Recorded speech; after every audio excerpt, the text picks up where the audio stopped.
A quick update regarding my citrus trees. They have started flowering, and this is my grapefruit. It smells amazing. This is the best smelling tree that I've ever smelled in my life. So they're looking lush and green. This bartenders, what do they call it? This lime, this key lime is also good, going well. It has all new leaves.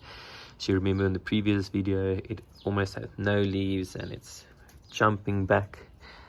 It almost looks like a spider.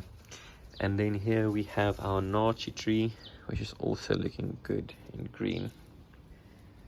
And this side we have our orange.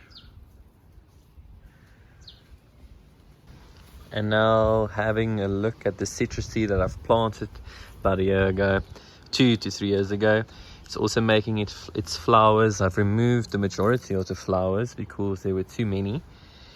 So this flower is on its way out. Hopefully it would start a citrus, a lemon for me. And yeah, it has a lot of buds everywhere. I'm very happy with this plant, although these in the containers are actually growing a bit better. So this plant's doing well. I've added some alyssum seeds there at the bottom. Here's an air plant as well. I've added the alyssum to attract bees in summer and spring.